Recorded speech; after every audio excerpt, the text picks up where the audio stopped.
जय हिंद। सभ्यता पढ़ रहे थे अपन। तो सभ्यता का जो अपना अगला टॉपिक है वो है आहड़ सभ्यता। देखिए, आहड़ सभ्यता की बात करें तो सबसे पहले आहड़ है का, तो आयड़ या फिर आहड़ उदयपुर में कोई ना कोई नदी के किनारे होगी कोई भी सभ्यता। कौन सी नदी के किनारे? तो आयड़। देखिए, सबसे पहले गोगुंदा की पहाड़ी से निकलती है उदयपुर से, वो क्या कहलाएगी? आयड़ नदी। आयड़ नदी आगे जाके उदय सागर झील में गिरती है। उदय सागर झील में गिरने के बाद उस नदी का जो नाम हो जाता है वो हो जाती है बेड़त नदी, तो इसलिए इसको बेड़त नदी भी कहा जाता है।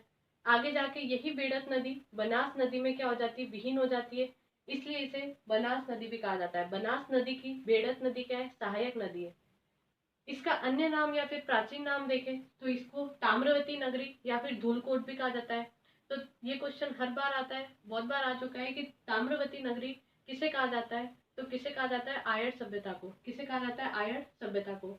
इसे आगाटपुर भी कहा जाता है या फिर आगाट दुर्ग भी कहा जाता है। इसे मृतकों के टीलों की सभ्यता भी कहा जाता है। इसे ग्रामीण सभ्यता कहा जाता है। ये एक ग्रामीण सभ्यता थी। और बात करें तो उत्खननकर्ता, यहाँ से प्रश्न जरूर आते हैं। उत्खननकर्ता की बात करें तो पंडित अक्षय कीर्ति व्यास, जिन्होंने सर्वप्रथम उत्खनन का कार्य किया था। कब किया था? तो 1953 ईस्वी में किया था। दूसरे अगर अपन बात करें तो रतन चंद्र अग्रवाल, जिन्हें शॉर्ट फॉर्म में आरसी अग्रवाल भी कहा जाता है। तो रतन चंद्र अग्रवाल की बात करें तो इन्होंने धूलकोट कहा था इसे, जो कि स्थानीय टीला था। इसका सर्वप्रथम उत्खनन कार्य किया था 1954 ईस्वी में। सबसे पहले अक्षय कीर्ति व्यास, फिर रतन चंद्र अग्रवाल। तीसरे आते वीएन मिश्र और सांकलिया, जिन्होंने 1961 से लेकर 1962 ईस्वी में क्या किया था? उत्खनन का कार्य किया था।